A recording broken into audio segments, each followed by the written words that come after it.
Ndiye ndincedise nankomakhelwane, ndincedise izinto, ndihlambe nezitya.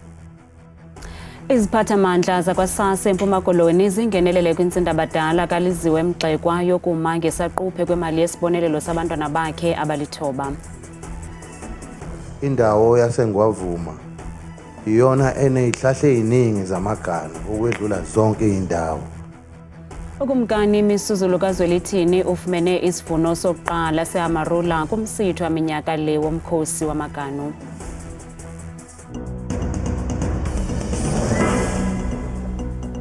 Sinamkele kwindaba zethu, Andambe Ndodwa, Ndamba Nophumza, Sikhumba noyitoliki yolwimi lwezandla Bhotani Mzonsundu. Iziphathamandla zika-SASSA eMpuma Koloni zingenelele kwintsindabadala kaLiziwe Mxekwa yokuma ngesaquphe kokungaxhamli kwisibonelelo sabantwana bakhe ukususela ngoNovemba unyaka ophelileyo. Ingxaki iqale emva kokuba ibhanka yakhe imxelele ukuba iminwe yakhe ayiveli kubuxhakaxhaka bayo ze wacetyiswa ukuba enze isicelo sesinye isazisi. Kwezi nyanga zintlanu intlupheko ibhalwe ebusweni kuLiziwe no-37 iminyaka ubudala nabantwana bakhe abali-9. uNtsikinoyiya uza nengxelo. 4 kuphela abantwana bebexhamla kwisibonelelo sikarhulumente, abanye 4 abanazo iziqinisekiso zokuzalwa, ngelixa wokuqala engasaxhamli nanjengoko sele engaphezulu kwe-18 iminyaka ubudala. Umama wabo uqundana nabantwana bakhe boli-9 kule ndlu yethutyana enamagumbi 2 engenawo nombane, okoko wathi watshatyalaliswa zizaqhwithi umzi wakhe ngo-2022. Ndiye ndincedise nankomakhelwane, ndincedise izinto, ndihlambe nezitya, bakwazi uba ngaba bandinike ukutya obekushiyeke ngezolo, ndibanike abantwana batye, ndincedise nokuhlamba impahla, ndibuye banike loo mali banayo, ndibuye ndizothenga ukutya batye abantwana loo nto incinci ngekhoyo endlini. Unyana wakhe omdala noyeke nyakenye esikolweni ngenxa yokuva ubunzima ekhaya, watshayiswa yimoto esiya kukha amanzi. Kunzima ukuma ixesha elide nakwizingxungxu amana ukuzifumana. Andisebenzi kakuhle ngoba ndalimala apha emlenzeni ngo-2012 ndina-7 years. Ndabe ndisiye kukha amanzi ngapha kwalatha. Ndingathanda nokuba ndifundiswe umsebenzi wezandla lo ndiwenzayo, ukwazi uba ndizame uphuhlisa ekhaya kubekho into engenayo.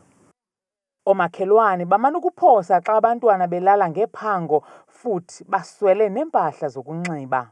Baya esikolweni bengadlanga, kwa impahla yonxiba ndithi ke kwizinto ezithi zishiyeke nasebantwaneni bam ndikwazi ubane ndibaphosela. Imeko yalapha ibuhlungu kakhulu, imeko kaNophumlani. Xa kunetha bancedwa ngumakhelwane wam lusecaleni kwam, bahambe bayobeka amanzi phaa kwakhe kuba yena enawo umbane. Amagosa akwa-SASSA enze owenkawu kuzawuphonononga imeko ashiya nento esiwa phantsi kwempumlo ngelixa kusalindwe uncedo oluthe vetshe. We are going to do a conclusive assessment wherein we are going to be assessing even the uniform needs, because we received the news that they've got a challenge in as far as uniform is concerned. So we're going to do the assessment in as far as uniform is concerned, as well as this issue of having a challenge in as far as accessing the grant. We can confirm that we are paying the 4 children out of 8 children, but apparently they've got the challenge with the payment method. We're going to assist them on that one as well. And then on Monday, we're going to communicate with Home Affairs, trying to fast track the issue of the birth certificate. Nesebe lokuhlaliswa koluntu ephondweni lizawutyelela elikhaya ngomvulo ukuzawuphonononga imeko phambi kokuthabatha isigqibo sokwakha ikhaya elindilisekileyo nekudala elijonge ngabomvu uLiziwe ukokoko kwangu-2022. Kwindaba zethu kuChannel 163 oziphathelwa yiNewsroom Africa, ndinguNtsikinoyiya eMampingeni ngaphandle kwaseMthatha. Ibiphithizela inkundla kwibhodwe lasemachobeni eNgwavuma KwaZulu-Natal namhlanje njengoko bekubhiyozelwa umnyhadala umkhosi wamagano ngumsitho apho ikumkani uMisuzulu kaZwelithini iphathelwa isivuno sokuqala sesiqhamo se-Amarula, ukanti kumkanikazi uNtokozo kaMayisela ubeyinxalenye yabantu abahambele lo mnyhadala kulandela inqwabanqwaba zoqhawulo mtshato phakathi kwakhe nekumkani.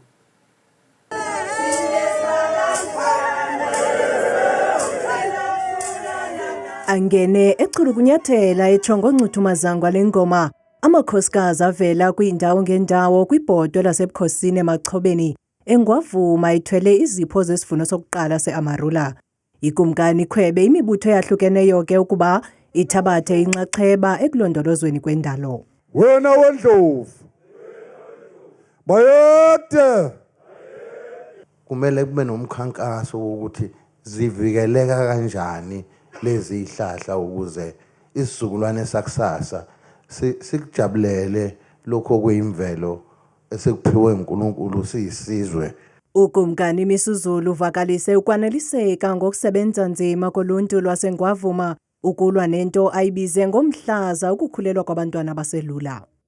Kwakunento ehlukumezayo la esiphele nya futhi siyambonga uNkulunkulu nendlozi ukuthi ngesikhathi sami lesi sihlava kasekho. Ubukhosi namakhosi ngokubambisana nohulumeni usuka nje la uye kwaTembe sasinenkinga yeingane ezikhulelwa zincane 13 years 15 years icala lelo icala kithi singabaholi icala esizweni sonke. Uqebelise ngelithi kuza kufuneka amakhosi nohulumente bokhe amatyathanga entsebenziswano ukudala amathuba engqesho kwifama yemveliso ye-Amarula.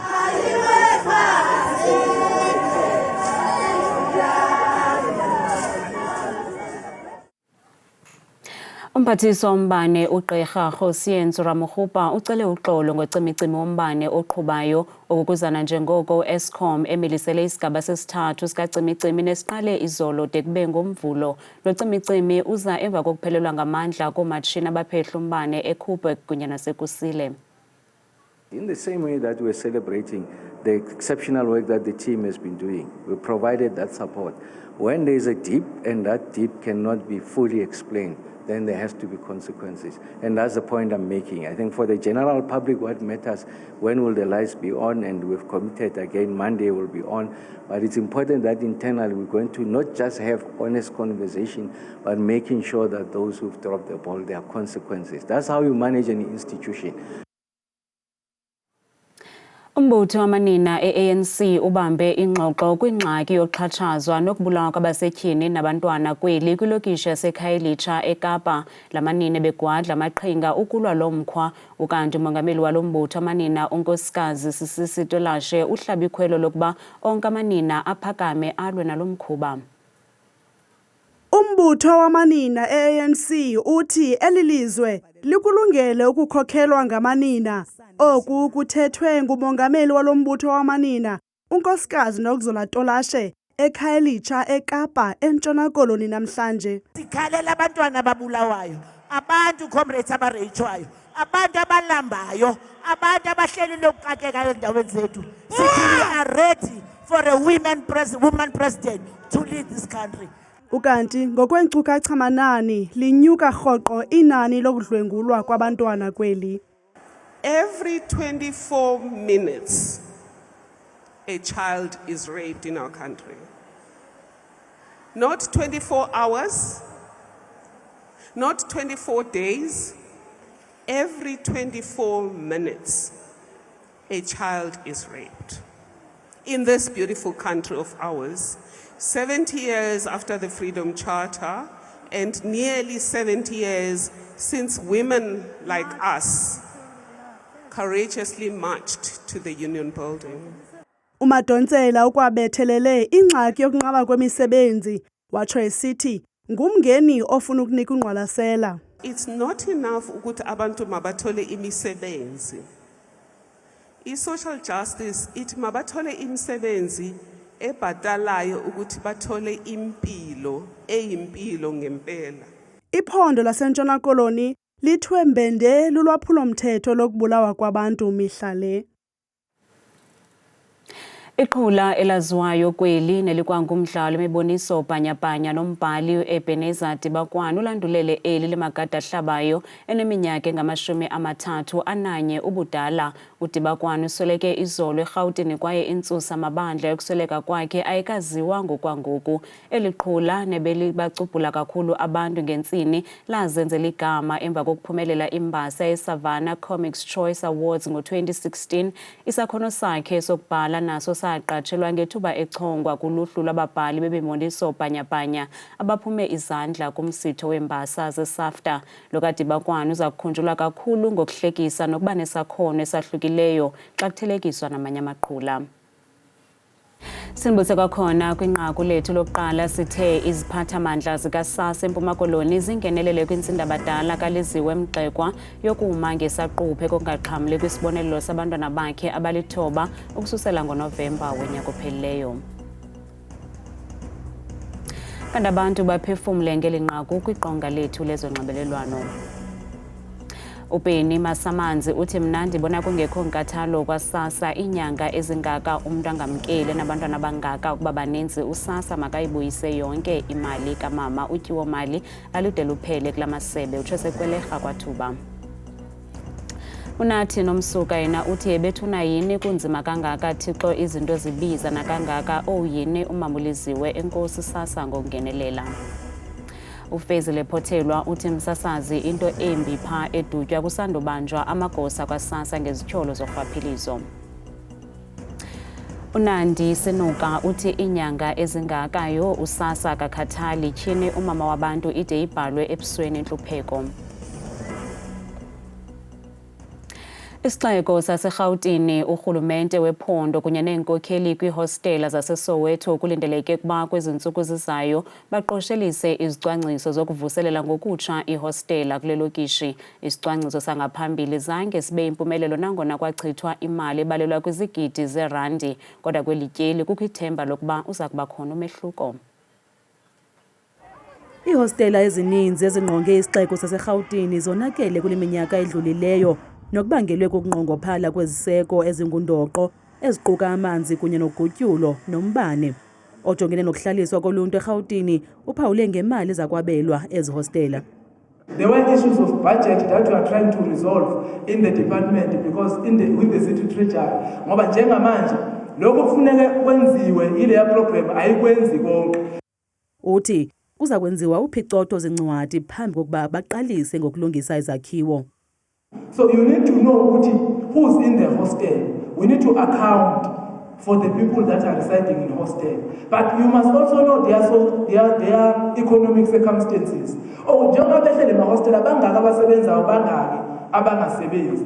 Ukuthi mawufika ukuthi uzokhanda, wazi ukuthi ukhanda ini ukhandela bani.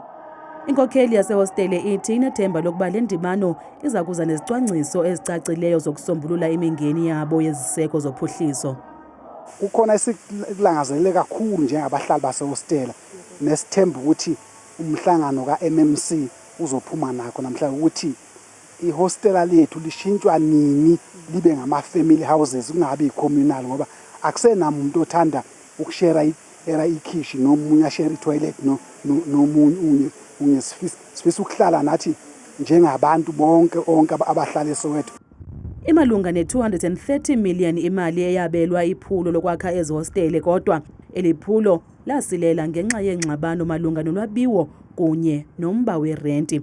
Abahlali bathi bahlele ethembeni lokuba kuza kubakho inkqubela phambili ngoku. Intandane yeli kwezemfashoni uLaduma Nqokolo nowaziwa kakhulu ngeempahla zakhe ezimbejembeje imaXhosa ubonise ngeempahla zakhe ezintsha eParis Fashion Week phantsi komxholo othi umbulelo. Le ngqokelela yeempahla luphawu lokubhiyozela amafa nezobugcisa. Kule veki inkampani yemfashoni imaXhosa Africa ivule iingcango zayo kumajelo eendaba, ibonisa ngeempahla zayo ezintsha nezikhethekileyo phantsi komxholo umbulelo. Ezi mpahla zembejembeje ziza kuboniswa okokuqala eParis. This year, we are calling the collection Umbulelo, which translates to Thanksgiving in English. So for us, this is a Thanksgiving to our patrons in the past, to our culture, to our ancestors, to those who have supported us. What we're looking forward to is beautiful designs. We're going to be taking classics and making sure you see how they have actually evolved. So it's going to be a very good fashion show. Nangona le nkampani iqhuba kakuhle kodwa isekho imingeni. International, it still feels very new to them, the silhouettes, the colors, the patterns, the brightness, the boldness. So we're also hoping that it will leave more impression to them. Umbulelo uza njengoko kubhiyozelwa usuku lwabasetyhini kuzwelonke. Obubumbejembeje buza kuboniswa okokuqala eParis. Lo mboniso ubhiyozela amafa, ezobugcisa kwakunye nobunganga babantu basetyhini. Nansi Mozulu noThabile Makhaphela.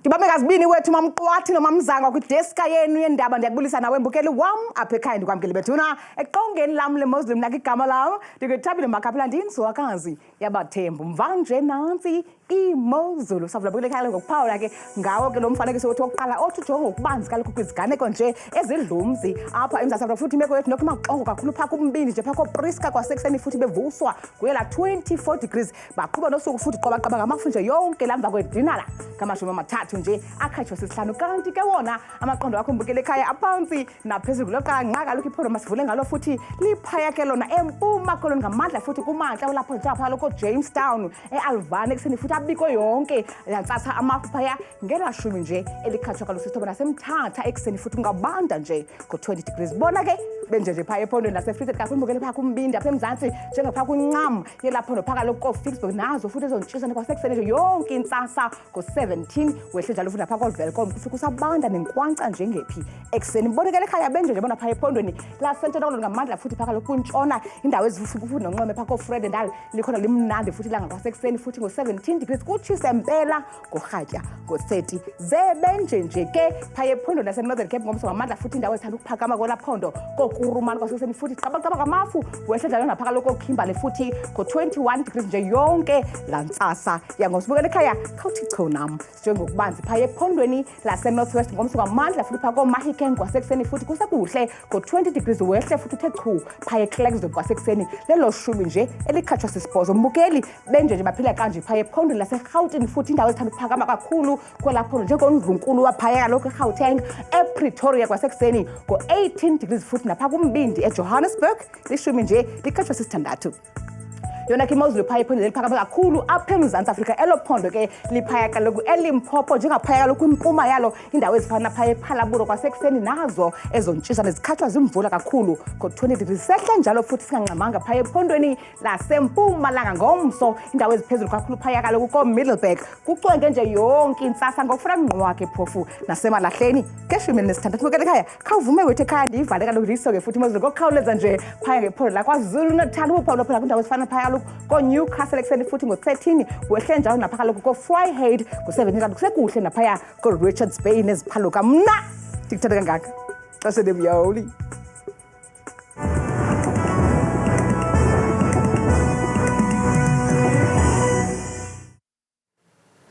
Kanti komnye umdlalo weNedbank Cup phakathi kweKaizer Chiefs neStellenbosch noqhubayo sithetha nje eGqeberha amakhosi ahamba phambili ngenqaku elinye eqandeni kamnandi mawethu.